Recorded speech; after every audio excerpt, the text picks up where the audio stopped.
Bismillahirrahmanirrahim. Assalamu alaikum. Welcome back to ISP Online Learning Management System. Today's lecture number 11 for the course of Steel Structures.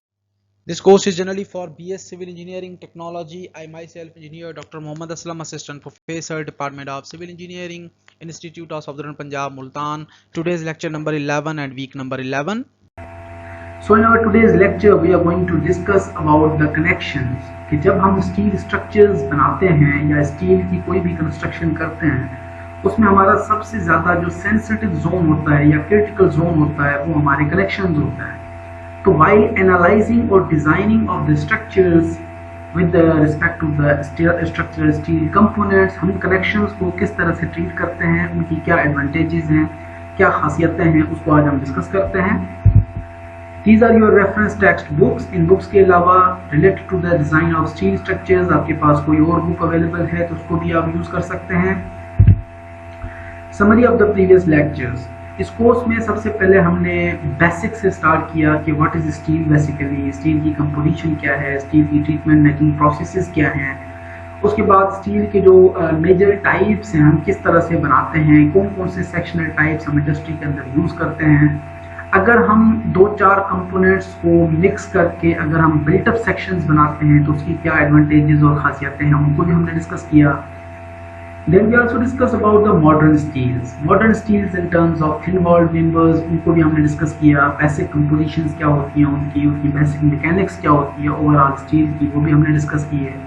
Then we discuss about the types of loadings, when various types of loadings and load combinations, how we consider such type of load combinations while analyzing any type of structural steel component। उसके बाद हमने various design methods discuss किए such as जो हमारे पास LRFD method था, ASD method था, then we have also a plastic design method, उनको हमने डिस्कस किया डिटेल के अंदर। उसके बाद हम analysis and design of tension members कि how when the tensile forces are acting on the members, हम उनको किस तरह से ट्रीट करते हैं in terms of steel components, उनको हमने डिज़ाइन भी किया और एनालाइज भी किया सारे कंपोनेंट्स को।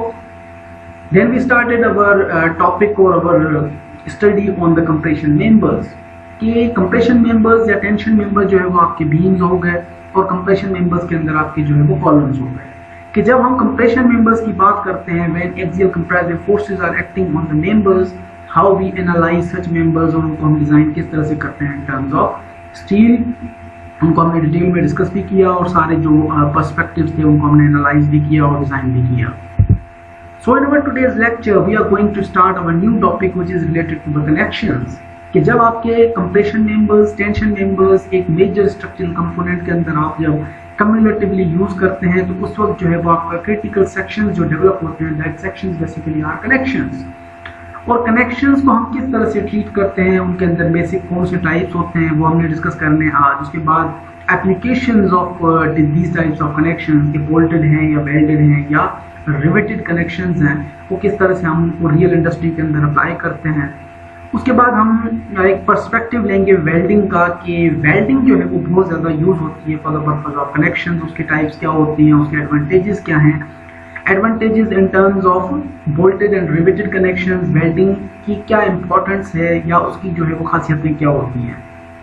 उसके बाद हम साइज ऑफ वेल्ड्स डिस्कस करेंगे कि वेल्डिंग की जो लेंथ है वो कितनी होनी चाहिए स्पेसिफिकली, और अगर हम वेल्डिंग की ओवरऑल थिकनेस की बात करें तो इफेक्टिव थिकनेस कितनी होनी चाहिए for the purpose of welding while any type of load which is acting on the connection. कि जब आपके वेरियस लोडिंग्स कनेक्शंस के ऊपर एक्ट करते हैं तो ये वेल्डिंग बेसिकली जो है वो कितने इसके साइजेस और डायमेंशंस हो ताकि आपके जो प्रेशर्स हैं या फोर्सेस हैं उनको ये कनेक्शन आपका रेजिस्ट कर पाए।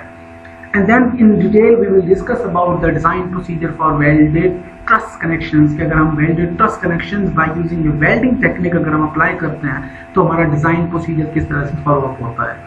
तो ये सारी चीजें आज हमने डिस्कस करनी है। Now coming back to the topic of connections कि कनेक्शंस बेसिकली क्या होती हैं। Connections are the devices used to join elements of a structure together कि कोई भी डिवाइस जो कि आप स्ट्रक्चर को ज्वाइंट करने के लिए यूज करते हैं at a point such that the forces can be transferred between them safely कि जो आपके स्ट्रक्चरल एलिमेंट्स हैं, मेन मेंबर्स हो गए, कंप्रेशन मेंबर्स, टेंसाइल मेंबर्स या ट्रसेस हो गए, उनके अंदर जब आपके member to member forces transfer होते हैं तो बीम के जो फोर्सेज हैं वो कॉलम के अंदर ट्रांसफर कराने हैं।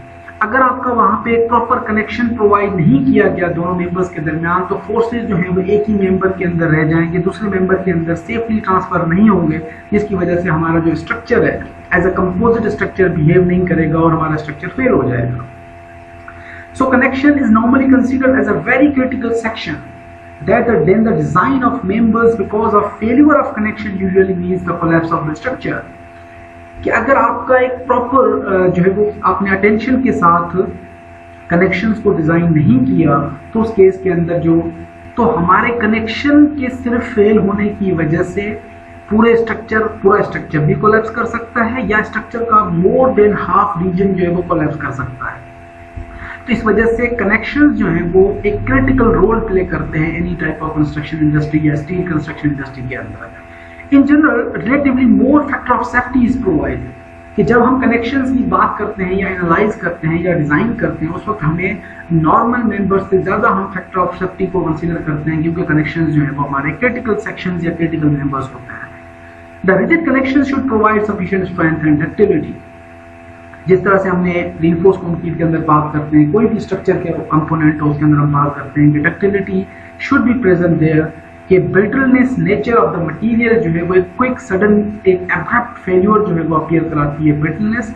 इस वजह से डक्टिलिटी और स्ट्रेंथ या एक मेंबर जो है आपका कनेक्शंस जो हैं उनके अंदर भी एक डक्टाइल नेचर होना बहुत इंपॉर्टेंट है, अदरवाइज जो है वो एक सडन फेल्योर अपीयर हो सकता है उस मेंबर के अंदर। So normally ductility basically is very useful for the redistribution of stresses and dissipation of energy। कि अगर आपके नॉर्मल मेंबर्स हैं, नॉर्मल फोर्सेस अप्लाई हो रही हैं, कंप्रेशन मेंबर्स या कंप्रेसिव फोर्सेस या टेंसाइल स्ट्रेसेस, तो उस केस के अंदर एक कनेक्शन का फ्लेक्सिबल होना या एक डक्टाइल नेचर वहाँ ना होना भी सम केसेस के अंदर चल जाता है। लेकिन इन terms of earthquakes and terms of wind pressure, जब आपकी लेटरल डिस्प्लेसमेंट्स वगैरह अपीयर होती है मेंबर के अंदर, तो वहाँ पे एक डक्टिलिटी जो है वो पॉजिटिव रोल प्ले करता है तमाम एनर्जी या फोर्सेस को डिसिपेट करने में। इस वजह से डक्टिलिटी जो है वो बहुत ही ज्यादा इंपॉर्टेंट रोल प्ले करता है इन terms of connections. So now types of connections. अब टाइप्स ऑफ कनेक्शंस के डिफरेंट टाइप्स हैं बेस्ड ऑन डिफरेंट मटेरियल्स या डिफरेंट कंपोजिशंस। अगर हम बात करें based on means of connection या बेस्ड ऑन डिफरेंट टेक्नोलॉजीज या डिफरेंट जो है वो आपके मेथडोलॉजीज की अगर हम बात करें, तो उस केस के अंदर तीन मेजर टाइप्स होती हैं कनेक्शंस की। Number one are the welded connections, जिनको हम वेल्ड करके बनाते हैं। Second is the riveted system, जिसके अंदर आप एक जो है वो स्क्रू टाइप नट वगैरह यूज करते हैं। And third is the bolted connection, जिसके अंदर आप नट बोल्ट सिस्टम यूज करते हैं। तो ये तीन जो मेजर टाइप्स हैं ये है based on means of connection, कि डिफरेंट टेक्निक्स या डिफरेंट मेथडोलॉजीज के जरिए आप बनाते हो, तो उसके अंदर जो है वो मेजर थ्री टाइप्स हैं कनेक्शंस के। अगर हम बात करें डिफरेंट टाइप्स ऑफ फोर्सेज के हिसाब से, कि when we talk about the types of connections based on forces to be transferred, उसके अंदर हमारे पास कौन से टाइप्स आते हैं? The forces to be transferred affect the behaviour and use of a particular type of connection following the major types. कौन से टाइप्स हैं? Truss connections and movement connections. एक हो गए हमारे पास ट्रस कनेक्शन, दूसरे हो गए मूवमेंट कनेक्शन। और मूवमेंट कनेक्शन के अंदर मजीद हमारे पास जो क्लासिफिकेशंस हैं वो है fully restrained connections, and then we have a semi rigid connections या partially restrained connections, PR connections जिनको हम कहते हैं। अब ये ट्रस कनेक्शंस जो है वो नॉर्मली जो ट्रसेस के अंदर हम यूज करते हैं, मेजर इंपॉर्टेंट चीज हमारे लिए है मूवमेंट डिस्ट्रीब्यूशन या मूवमेंट कर्व्स या मूवमेंट कनेक्शंस। कि मूवमेंट कनेक्शंस किस तरह से काम करते हैं, उसमें फुली रिस्ट्रेन्ड कनेक्शन क्या करता है, या सेकंड जो है वो हमारे पास सेमी रिजिड कनेक्शन के जो मजीद स्पेसिफाइड टाइप्स जो हैं वो कौन से हैं। अब सेमी रिजिड कनेक्शंस जो है या PR connections basically are simple और शेयर कनेक्शंस भी उनको कहा जाता है। उसके अंदर हम स्प्लाइसेस भी यूज करते हैं कनेक्शंस के अंदर। उसके बाद हम ब्रेकेट्स भी यूज करते हैं एंड बियरिंग्स भी यूज करते हैं। अब ये तमाम टाइप जो है इनको हम डिटेल में स्टेप बाय स्टेप पढ़ते जाएंगे ताकि आपको सारी चीजें जो है वो क्लियर होती जाएंगी। Now third major part is the types of joints based on placement of parts to be joined। कि आपके वो ज्वाइंट जहां पे आप डिफरेंट प्लेसमेंट के हिसाब से या डिफरेंट मेंबर्स को डिफरेंट अरेंजमेंट्स में प्लेस करने के बाद आप उन टाइप्स ऑफ कनेक्शंस को क्या रिजेंबल या किस तरह से आप उनको शो कराते हैं। So the type of joints depend on the factors such as the size and shape of the members। कि size and shape of the member के हिसाब से टाइप ऑफ ज्वाइंट किस तरह से क्लासिफाई किए गए हैं कि एक जॉइंट के ऊपर आपके साइजेस मेंबर्स की क्या कनेक्ट हो रही हैं, उसके बाद शेप्स मेंबर्स की क्या है, टाइप ऑफ लोडिंग वहां पे क्या एक्ट कर रही है, and the amount of joint area available for welding. जो सबसे इंपॉर्टेंट चीज है that is the amount of joint area, कि जब आप दो मेंबर्स को कनेक्ट करने लगे हैं वहां पे आपको एक स्पेसिफाइड एरिया कितना अवेलेबल है, इधर आप वेल्डिंग कर रहे हो या नट बोल्ट सिस्टम यूज कर रहे हो या आप बोल्टेड सिस्टम यूज कर रहे हो, रिवेटेड सिस्टम यूज कर रहे हो, एंड द रिलेटिव कॉस्ट, कि हमारे पास ये तमाम फैक्टर्स अफेक्ट करते हैं। इसी वजह से जो बेसिक कंपोजिशंस या टाइप्स हैं कनेक्शंस के based on placement of parts, उसमें सबसे इंपॉर्टेंट पार्ट हमारे पास क्या है, बट जॉइंट। अब butt joint basically is the most common type of joint, जिसके अंदर आप दो फ्लेट प्लेट या फ्लेट मेंबर्स को बिल्कुल स्ट्रेट डायरेक्शन में रख के दोनों एंड्स को आपस में मिला के वहां पे उनको ज्वाइन करते हैं। The butt joint is used mainly to join the ends of flat plates of the same or nearly the same thickness material, कि जब आप एक सेम थिकनेस के या ऑलमोस्ट क्लोजर थिकनेस के मटेरियल आपस में कंबाइन करके आपस में आप रखते हैं, दोनों एंड्स आपस में रखे, उसके बाद दोनों एंड्स को आपने किसी मटेरियल के जरिए कंबाइन कर दिया, that joint is known as a butt joint. A gap और ग्रूव, अब दोनों मटेरियल जैसे आपने एक साथ रखे स्ट्रेट लाइन के अंदर, तो दोनों के दरमियान एक गैप या एक ग्रूव डेवलप होता है, is left between them abutting members which is later on filled with the weld, कि जब आपने दो मेंबर्स को स्ट्रेट डायरेक्शन के अंदर रखा, दोनों एंड्स आपस में आपने कनेक्ट कर लिए, उन दोनों के दरमियान कितना गैप था, उन दोनों के दरमियान कितना ग्रूव डेवलप हो रहा है, और वो ग्रूव आप बाद में फिल कर देते हैं by using a welding material और by any type of additional plate वगैरह आप अप्लाई करते हैं। तो बट जॉइंट के अंदर दो straight members almost similar thickness के आप स्ट्रेट लाइन के अंदर रखते हैं, दो एंड्स को आपने कनेक्ट कर दिया, दोनों के दरमियान एक छोटा सा ग्रूव आपने छोड़ा और उस ग्रूव को आप वेल्ड के जरिए फिल कर देते हैं, that method is known as a butt joint. The principal advantage of this type of joint is to eliminate the eccentricity developed in a single lap joint, कि जब आप लैप जॉइंट यूज करते हैं उस case के अंदर हमारे पास एक इसेंट्रिसिटी बचने के या इसेंट्रिसिटी डेवलप होने के चांसेस ज्यादा होते हैं। इस केस के अंदर जो है वो आपका मेंबर एक कंसेंट्रिकली बिहेव करता है। इसेंट्रिक किस तरह से जनरेट होता है, दो लैप मतलब आपने दोनों मेंबर के दरमियान एक ओवरलैपिंग प्रोवाइड की, उस पर हम मेथड पे आते हैं कि लैप जॉइंट्स बेसिकली क्या होते हैं। ओवरलैप का कॉन्सेप्ट आपको ऑलरेडी आइडिया क्लियर है कि हम जब रिइंफोर्समेंट्स प्रोवाइड करते हैं आरसी स्ट्रक्चर्स के अंदर, तो वहां पे हम एक ओवरलैपिंग प्रोवाइड करते हैं जब हम दो बार्स को आपस में कनेक्ट कर रहे होते हैं। तो उस केस के अंदर जो ओवरलैपिंग है, अब ओवरलैपिंग क्या करती है कि इन स्ट्रक्चरल मेंबर्स अगर आप ओवरलैपिंग प्रोवाइड कर रहे हो, बहुत ही बिगर मेंबर्स होते हैं वहां पे, तो वहां पे आपके पास सेंट्रोइडल एक्सिस से जो लोड डेवलप हो रहा था वो एक इसेंट्रिसिटी डेवलप कर देता है मेंबर के अंदर, लेकिन जो बट जॉइंट है दैट बेसिकली इज रिड्यूसिंग, या वो आपकी इसेंट्रिसिटी को बिल्कुल खत्म कर देता है। उस केस के अंदर आपका लोड जो है वो सेंट्रोइडल से एक्सिस के जरिए से ट्रांसफर हो जाता है टू द अदर मेंबर्स। तो बट जॉइंट का जो है वो ये एक प्रिंसिपल एडवांटेज है। अब second important type is the lap joints.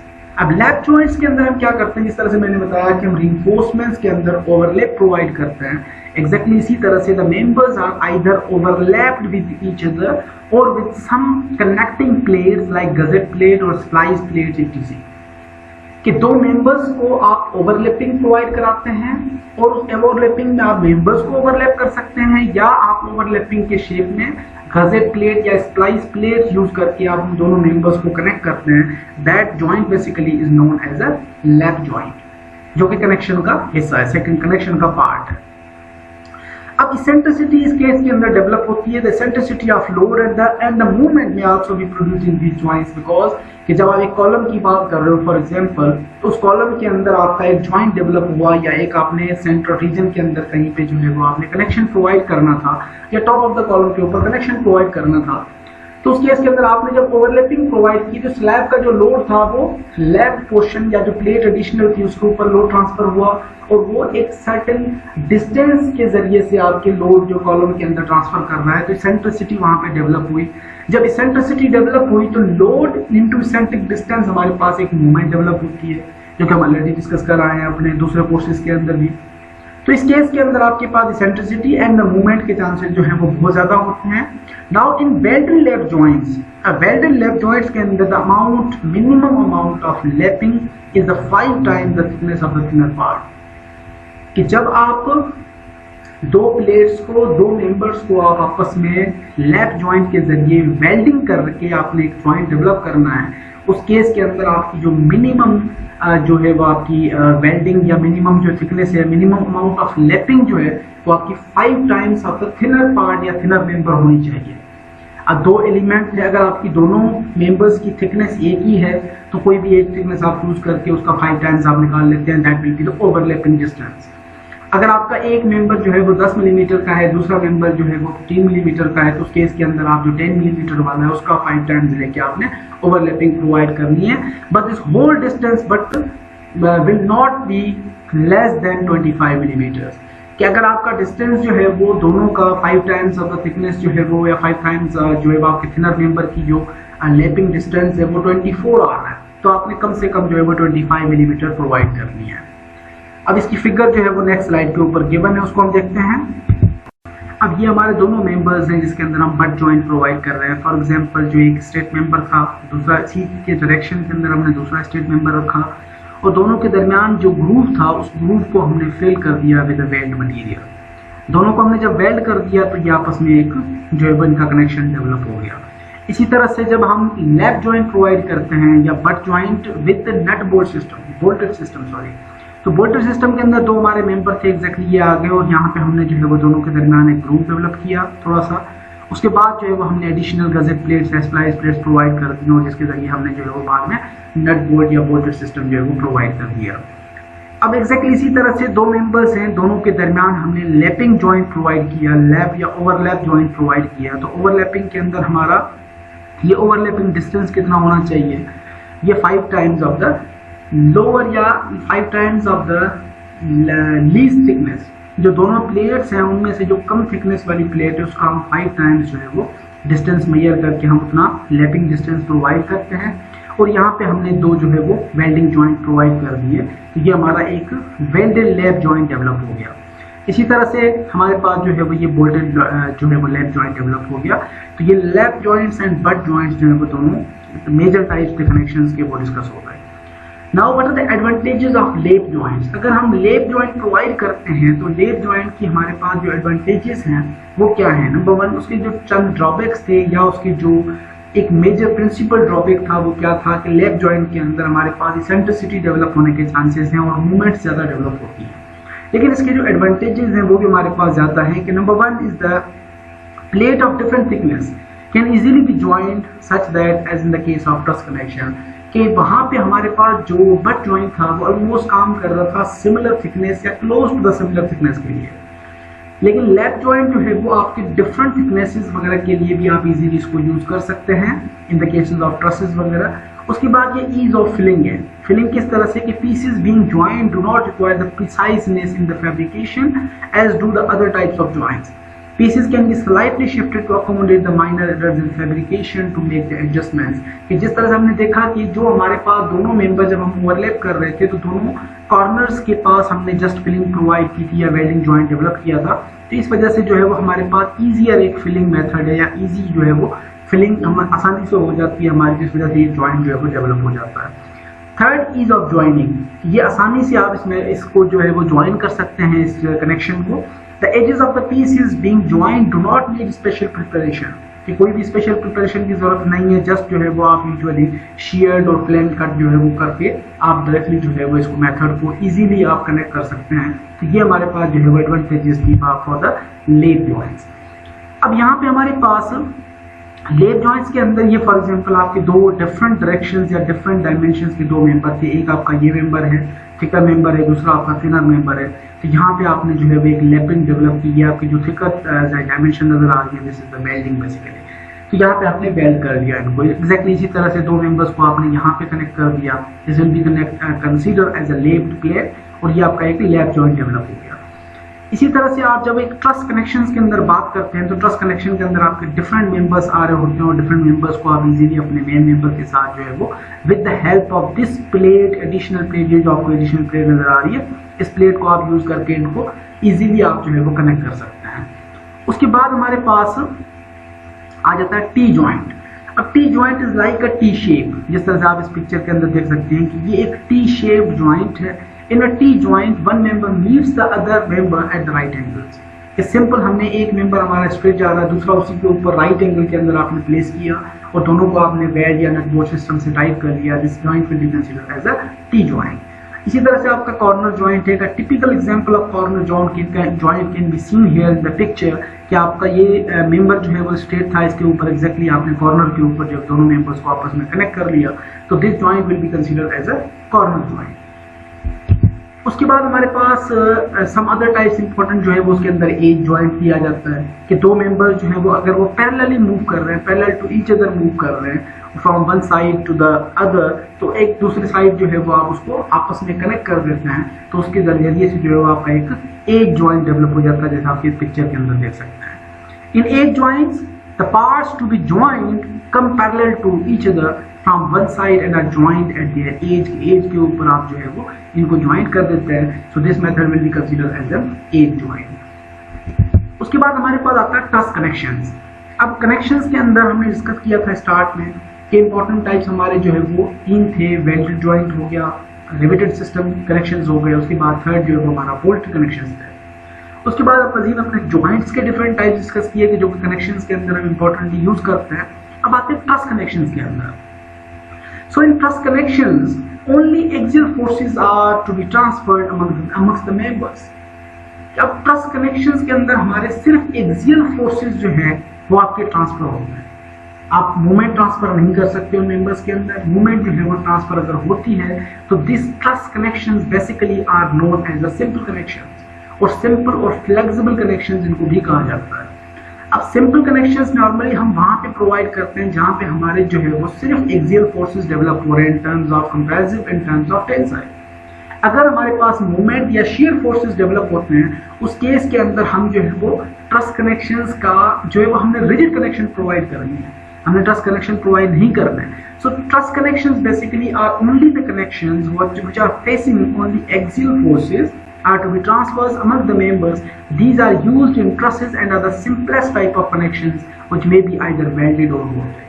ये सबसे आसान और सबसे सिंपलेस्ट फॉर्म है किसी भी कनेक्शन का जो कि हम ट्रसेस के अंदर यूज करते हैं। And secondly we have a building frame और बीम कनेक्शन। बिल्डिंग फ्रेम और बीम कनेक्शन जो है ये आपके नॉर्मली ट्रीट होते हैं एज अ रिजिड कनेक्शंस। किस तरह से all frame connections have to transfer 100% shear force from the beams to other members। कि यहाँ पे आपके बाकी तो फोर्सेस हो गए, जो आपके एक्सियल फोर्सेस थे वो तो ऑलरेडी इनकॉर्पोरेट हो गए, लेकिन जो बीम्स हैं उनके अंदर जो आपके shear stresses ट्रांसफर या shear stresses जो फोर्सेस डेवलप होते हैं वो आपके ये मेंबर या ये फ्रेम जो है या ये कनेक्शन जो है कि आपके 100% shear forces को भी ट्रांसफर कर देते हैं from one member to the other member. However, the amount to be transferred varies depending upon the rotational restraint at the joint। कि रोटेशनल जो रिस्ट्रेनिंग है मेंबर के अंदर के रोटेशनल फोर्सेस जो है वो कितना रेजिस्ट करता है उस चीज के ऊपर ये डिपेंड कर रहे होते हैं, लेकिन 100% जो है वो शियर स्ट्रेसेस को ये मेंबर्स जो हैं या ये कनेक्शन जो है वो ट्रांसफर कर देते हैं from one member to the other member. All connections have some restraint, कुछ ऑल टाइप्स ऑफ कनेक्शंस जो है उनके अंदर कुछ ना कुछ रिस्ट्रेंट मौजूद होती है। रिस्ट्रेनिंग बेसिकली हम क्या कहते हैं, रेजिस्टेंस, कि किस डायरेक्शन के अंदर वो रेजिस्ट कर रहा है। जिस तरह जब हिंज सपोर्ट की बात करते हैं कि hinge support has two restraints, कि वो दो डायरेक्शंस के अंदर जो है वो रेजिस्ट करता है, किसी एक डायरेक्शन के अंदर जो है मेंबर को अलो करता है। तो रिस्ट्रेनिंग जो है वो कुछ कनेक्शंस के अंदर कुछ ना कुछ रिस्ट्रेनिंग जरूर होती है। That is some resistance to changes of the original angle between the intersecting members of the joint, कि जो एंगल है उसको एंगल को थोड़ा सा जो आपका जो फोर्सेस हैं वो फोर्सेस थोड़ी सी एंगल को फ्लक्चुएट कर देते हैं, ओरिजिनल एंगल को चेंज कर देते हैं। That thing basically is known as a restraint. तो बिल्डिंग फ्रेम कनेक्शन जो है वो 100% शियर फोर्सेस को ट्रांसफर कर देते हैं from one member to the other member. तो ये थे हमारे ट्रस कनेक्शंस और बिल्डिंग फ्रेम कनेक्शंस। अब आते हैं मूवमेंट कनेक्शंस। अब मूवमेंट कनेक्शंस जो है उसके अंदर हमारे पास एक सिग्निफिकेंट मूवमेंट भी डेवलप होती है मेंबर्स के अंदर कि सिंपल एक्सियल फोर्सेस हैं तो आप सिंपल कनेक्शन प्रोवाइड कर लो। अगर आपके सिंपल फोर्सेस के साथ शियर फोर्सेस भी आ गए तो आपने जो है वो फ्रेम कनेक्शंस डेवलप कर दिए। अब आते हैं कि सिंपल एक्सियल फोर्सेस के साथ साथ हमारे पास जो है वो शियर फोर्सेस भी हैं और समहाउ कुछ मूवमेंट भी है, उस केस के अंदर हम मूवमेंट कनेक्शंस डेवलप करते हैं। अब मूवमेंट कनेक्शंस जो है वो तीन मेजर टाइप्स के अंदर होते हैं। Number one is the fully restraint, अब फुली रिस्ट्रेन्ड पहला टाइप है मूवमेंट कनेक्शंस का। उसके अंदर क्या कहा जाता है कि FR connections are also referred as a rigid और continuous frame connections. Knee joints are the common example, typical example कि ये कनेक्शन जो है वो टोटली रिजिड कनेक्शंस कहलाते हैं। They are assumed to be sufficiently rigid keeping the original angle between the members practically unchanged after the application of loads. कि जो original angle थी जिसके ऊपर आपने जैसे ही मेंबर्स को बनाया तो ओरिजिनल एंगल जो है वो after the application of loads भी ओरिजिनल एंगल जो है वो, जैसे फॉर एग्जांपल अगर 90 डिग्री पे एंगल हमने प्रोवाइड किया था तो लोड हमारा after the application of load angle between the connection या एंगल बिटवीन टू मेंबर्स जहां पे आपने कनेक्शन डेवलप किया है वो एंगल आपका अनचेंज एंगल रहेगा। ओरिजिनल एंगल जो है वही वैल्यू रहेगी। FR मूवमेंट या fully restrained movement connection transfers movement with a negligible rotation, कि कोई भी रोटेशन डेवलप नहीं करती, वो मूवमेंट जो है वो easily from one member to the other member transfer हो जाती है between the idealised rigid connection beside the full transfer of shear and all other forces. कि फुली रिस्ट्रेन्ड कनेक्शंस जो हैं वो आपके तमाम फोर्सेस को, axial forces, shear forces and movements को easily from one member to other member transfer कर देते हैं। That connections basically are known as fully restrained or FR connections। अब FR connections के अंदर मजीद क्या है? These connections are particularly useful when continuity between the members of the building frame is required to provide more flexural resistance and to reduce the lateral deflection due to winds। कि ये members या ये connections particularly हम कहाँ provide करते हैं? जब आपके पास मेंबर्स के अंदर कंटिन्यूटी हो, एक बिल्डिंग कंटिन्यू फ्रेम है उसके अंदर आप जो है वो तमाम कनेक्शंस को एज अ रिजिड ट्रीट करते हैं या रिजिड डेवलप करते हैं ताकि जो है जो फ्लेक्सुरल फोर्सेस हैं उनको वो इजीली रेजिस्ट कर सके। लेकिन और दूसरी बात, जैसे ही आपके लैटरल फोर्सेस एक्ट करेंगे हवा की वजह से, अर्थक्वेक की वजह से, वो उनको जो है वो उनकी इंटेंसिटीज को वो रिड्यूस कर सके। Both the flanges and the web of the member are to be connected for this type of connection। कि जो आपके flanges हैं और webs हैं उनको अदर member के साथ दोनों members को कनेक्ट किया जाता है, दोनों flanges को या दोनों एक web को कनेक्ट किया जाता है दूसरे member के साथ। That type of connection is known as a fully restrained connection। So this type of connection must have a sufficient strength and stiffness to keep the angle between the adjoining members unchanged। इसकी strength of force stronger होगी तभी वो angle जो है वो उसको maintain रख पाएगा। अगर स्ट्रॉन्गर स्ट्रेंथ नहीं होगी तो आपके जैसे ही फोर्सेस अप्लाई होंगे तो एंगल जो है वो मेंबर जो है वो ट्विस्ट कर सकता है, मेंबर के अंदर टॉर्क फोर्सेस भी जनरेट हो सकता है। इस वजह से मेंबर जो है वो आपकी ओरिजिनल एंगल को चेंज कर सकता है। So end connections of restrained beam girders and trusses are to be designed for the combined effect of forces resulting from movement and shear induced by the rigidity of connections। कि जो end connections हैं buildings के अंदर या frames के अंदर उनको normally जो है वो as a rigid connection के तौर पर डेवलप किया जाता है ताकि जो भी forces stresses डेवलप हो रही हैं, movements डेवलप हो रही हैं उनको वो easily ट्रांसफर भी कर सके और जो है उनको रेजिस्ट कर सके और तमाम forces को जो है वो डिस्ट्रीब्यूट कर दे from one member to other member। So second important type we have a semi-rigid or partially restrained or PR connections। अब मूवमेंट कनेक्शन के अंदर सेकंड इंपॉर्टेंट क्या था? सेमी रिजिड है या पार्शियली रिस्ट्रेन्ड है या PR कनेक्शंस है। PR type of connection have a rigidity less than 90% compared with ideally rigid connection. जो हमने फुली रिस्ट्रेन्ड कनेक्शंस डिस्कस किए उनके अंदर हमने क्या अज्यूम किया था कि these connections basically are 100% rigid connections. तो यहाँ पे उनकी रिजिडिटी को कंसीडर करते हुए जो आपके PR कनेक्शंस हैं, पार्शियली रिस्ट्रेन्ड कनेक्शंस हैं, वो 90% रिजिड कनेक्शंस होता है।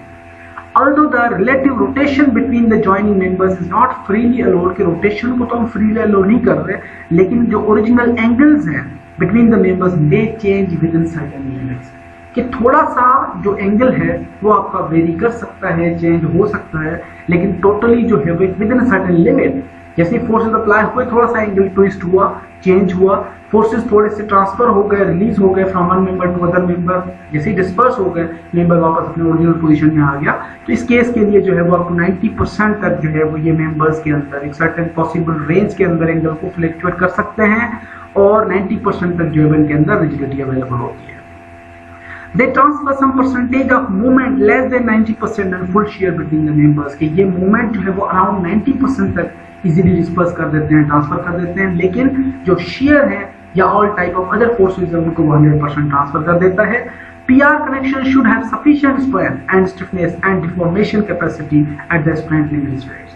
कि strength limit state condition के अंदर ये एक sufficient strength भी develop करते हैं, stiffness भी होती है और certain एक possible range के अंदर deformations को भी resist करते हैं या deformation को allow करते हैं.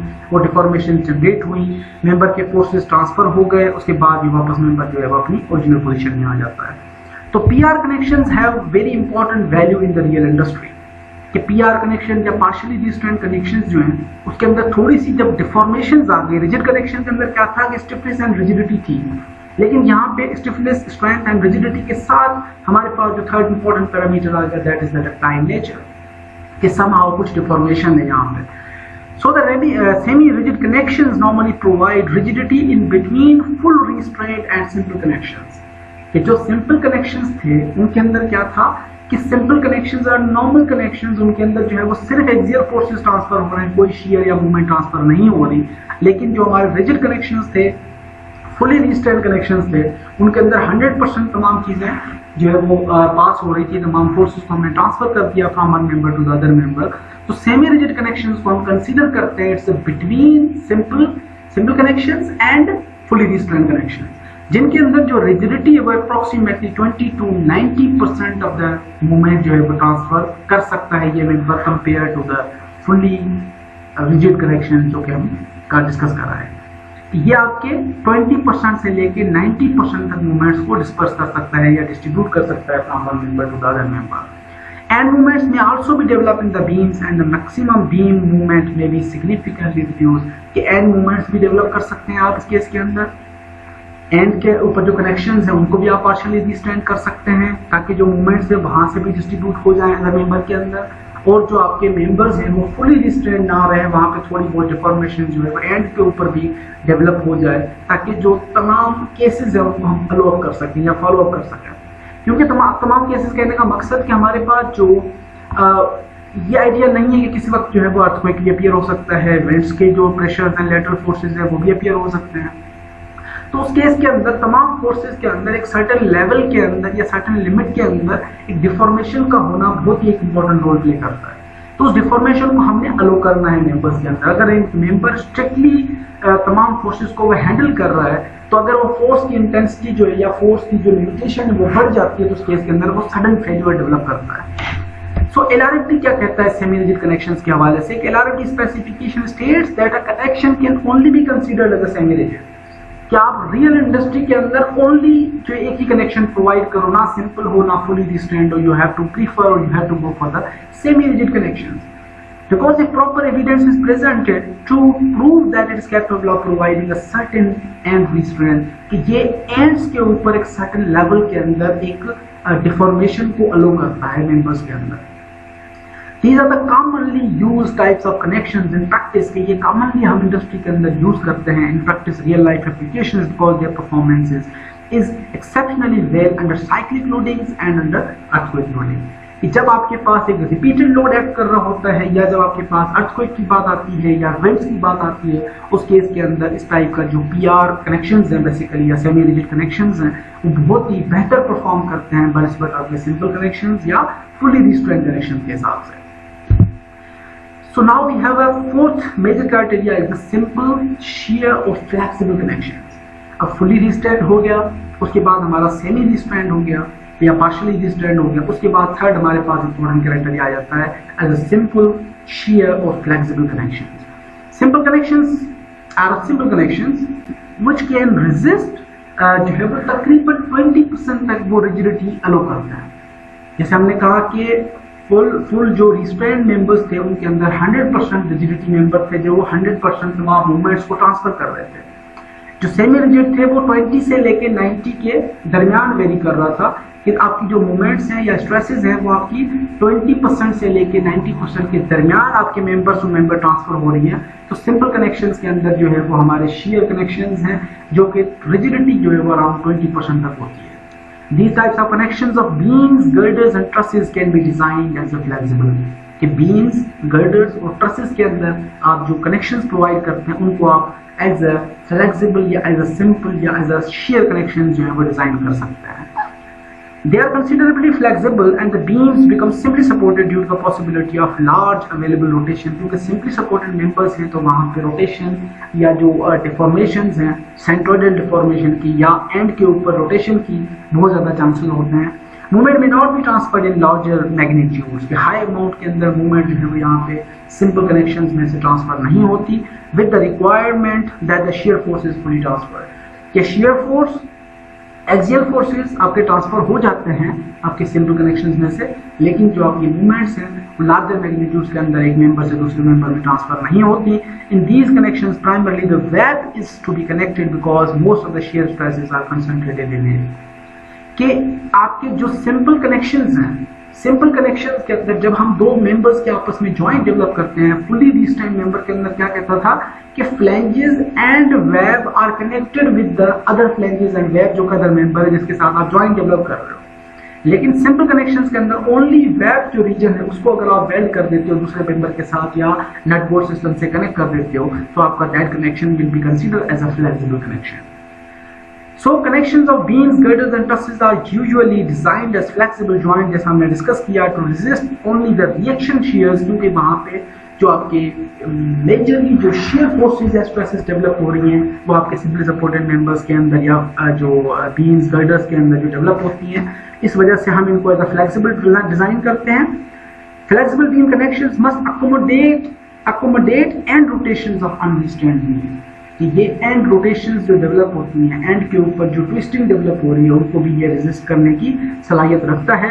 अ simple connection should possess rotation capacity equal to that determined during the analysis of the structure considering the true simple support. कि ट्रू सिंपल सपोर्ट कंसीडर करके आप जो सिंपल कनेक्शंस को एक इस तरह से प्रोवाइड कर सकते हैं कि समहाउ ये कुछ रोटेशन को भी रेजिस्ट कर सके. Some self-limiting deformation in the connection is allowed to accommodate the end rotation of the simple beam. जैसा हमने डिस्कस किया कि end rotations जो डेवलप हो रही हैं simple beams के अंदर उनको ये somehow अपनी एक certain possible range के अंदर उनको resist कर सके. And then we have the splices. अब splices and brackets. अब जिस तरह से हमने डिस्कस किया कि simple connections क्या हैं, fully restrained connections या moment connections हैं, या हमारे truss connections थे या beam frame connections हैं, इसी तरह से हमारे पास somehow हम स्प्लाइस प्लेट्स भी यूज करते हैं एडिशनल के तौर पे, और somehow कुछ हम ब्रेकेट्स के तौर पे भी यूज करते हैं. अब स्प्लाइसेस बेसिकली क्या है कि these are used to extend the length of a particular member. कि जब आप दो मेंबर्स को आपस में वेल्ड या कोई कनेक्शन डेवलप करने लगे हैं तो वहां पे अगर दोनों मेंबर की लेंथ शॉर्ट हो गई है, कम हो गई है, तो उस केस के अंदर आप एडिशनल एक प्लेट या मेंबर ऐड करते हैं ताकि आप दोनों मेंबर्स के दरमियान एक प्रॉपर कनेक्शन डेवलप कर सकें. That thing is known as a splice. The two sides of the member may have same और डिफरेंट क्रॉस सेक्शंस. कि एक दो मेंबर्स हैं, दोनों के क्रॉस सेक्शंस भी डिफरेंट हो सकते हैं, एक ही मेंबर के दो डिफरेंट क्रॉस सेक्शंस हो सकते हैं. उस केस के अंदर भी हमारी स्प्लाइसेस प्लेट्स वगैरह यूज होती हैं. Splice joint is a connection between two parts of the same member, whereas a regular joint is the connection of more than one members of the structure. ये splice joint जो है वो आपके ऐसे member जहां पे एक ही member के अंदर डिफरेंट क्रॉस सेक्शंस हैं, तो उस केस के अंदर जो है वो आप स्प्लाइस प्लेट्स वगैरह यूज करके मेंबर्स को कनेक्ट करते हैं. Then we have a brackets. अब ब्रैकेट्स जो हैं, brackets are the connection used to transfer torque besides the other types of forces. अब ब्रैकेट्स का एग्जांपल हम इस तरह से लें, लेट्स सपोज कि हमारे पास एक कॉलम है. अगर मैं कॉलम का जो बॉटम एंड है उसको मैं बीम के साथ या नीचे फ्लोर के साथ कनेक्ट करता हूँ, तो उस केस के अंदर हम एक ब्रैकेट लाइक सब्सटेंस, एक पाइप लाइक स्ट्रक्चर या उसी जो स्ट्रक्चर आपका क्रॉस सेक्शन है उसी टाइप की एक ब्रैकेट बना के नीचे हम फिट कर देते हैं ताकि जो भी ट्विस्टिंग फोर्सेज हैं, टॉर्क फोर्सेज हैं, रोटेशनल फोर्सेज हैं, उनको वो इजीली रेजिस्ट कर सके. अब इसका हमने लास्ट क्लास यहाँ पे हमने एक लास्ट स्लाइड्स के ऊपर एक इमेजेस वगैरह देखे थे, वहां पे मैं आपको ये आपको नजर आ रही है. यहाँ पे हमारा जो मेंबर है, इस मेंबर के लिए मैंने यहाँ पे एक ब्रैकेट बनाई जिसके अंदर ये मेंबर जाके फिट हो जाएगा और उस मेंबर को हम यहाँ पे वेल्ड कर देते हैं. This thing is known as a bracket. और यहाँ पे आपको स्प्लाइस नजर आ रही है कि मेंबर जो है वो दो थे और हमने यहाँ पे एडिशनल जो स्प्लाइस प्लेट्स हैं अलग अलग क्रॉस सेक्शंस के लिए भी यूज कर सकते हैं, सिमिलर क्रॉस सेक्शन के लिए भी यूज कर सकते हैं. ये आपके स्प्लाइस ज्वाइंट कहलाता है और ये आपका जो है वो एज अ ब्रैकेट ज्वाइंट कहलाता है. अब ब्रैकेट हमारा मजीद क्या कहता है कि brackets are the connection used to transfer the torque forces beside other forces, के जो अदर फोर्सेस कौन से हो गए हमारे, एक्सियल फोर्सेस हो गए, शेयर फोर्सेस हो गए, सम केसेस के अंदर समहाउ कुछ मूवमेंट्स भी हो गई, उसके साथ अगर आपके ट्विस्टिंग फोर्सेस या टॉर्क फोर्सेस एक्ट करते हैं उस केस के अंदर हम हमेशा जो है वो ब्रैकेट्स प्रोवाइड करते हैं। The term bracket is generally used for an extra plane projecting out of the column and acting like a seat for the beam, के कॉलम में से आप एक एडिशनल प्लेट को बाहर निकालते हो जो कि लाइक अ सीट एक्ट करता है। जिस तरह से आप एक चेयर के ऊपर जो है वो दोनों दो सपोर्ट्स हैं, पीछे बैक सपोर्ट है, आप उसके ऊपर बैठते हो सुकून से आराम से, इसी तरह से कॉलम के जो कॉलम का जो टॉप एंड है उसके ऊपर हम एक लाइक अ सीट बनाते हैं जिसके ऊपर आप कॉलम को इजीली, बीम को इजीली रख के सेट कर सकते हो। So this thing is basically known as a bracket. Now we have a bearing joints of compression members. अगर आप कंप्रेशन मेंबर्स प्रोवाइड कर रहे हैं तो कंप्रेशन मेंबर्स के लिए हम बियरिंग प्रोवाइड करते हैं। बियरिंग यानी कि वो प्लेट्स जो कि आपके उस लोड को बियर कर सकें, और इजीली हमने एज अ जिस तरह से बात की कि जो जॉइंट का पर्पस होता है कनेक्शन का is to transfer loads from one member to other member, कि वहां पे हमने किस तरह से बियरिंग जॉइंट्स प्रोवाइड करने हैं। There shall be a sufficient connectors to hold all parts of the section securely in place when columns raised on bearing plates। कि जब आप कॉलम्स को बियरिंग प्लेट्स के ऊपर फिक्स करते हैं तो आपको इमेजिन कर सकते हैं कि हमारे जो लोड्स हैं, या इमेजिनरी हम पर्सपेक्टिव लेते हैं कि तमाम जो लोड्स हैं वो इजीली या सिक्योरली डिस्पर्स हो जाते हैं to the other member. All compression joints shall be designed to provide sufficient resistance against uplift and tension developed during the uplift load combination। अब आपने जिस तरह से समटाइम्स हम सुनते हैं कि देहात के अंदर जो कच्चे मकान वगैरह होते हैं उनकी छतें उड़ गई, हवा बहुत ज़्यादा तेज आ गई, तो वो असल में एक वैक्यूम डेवलप होता है। वो वैक्यूम अंदर से हवा का एक प्रेशर डेवलप होता है जो कि पूरी छत को, पूरे स्ट्रक्चर को ऊपर की तरफ उठा लेता है। Exactly in the cases of trusses या पार्किंग शेड्स वगैरह जो कि कॉलम आपके सिर्फ उसकी सपोर्ट होते हैं पूरे तमाम मेंबर की स्ट्रक्चर की, तो वहां पे हमारे पास जो है वो अपलिफ्ट प्रेशर या फोर्सेस के इंसाइड स्ट्रेसेस के साथ साथ डेवलप होते हैं जो कि पूरे स्ट्रक्चर की छत को या पूरे स्ट्रक्चर को ऊपर उठा सकता है। तो इस केस के अंदर हमने जो कंप्रेशन जॉइंट्स प्रोवाइड करने होते हैं वो हमने इस तरह से प्रोवाइड करने होते हैं कि must provide sufficient resistance against that uplift pressure, कि जो अपलिफ्ट प्रेशर डेवलप हुआ उसको वो इजीली रेजिस्ट कर सके।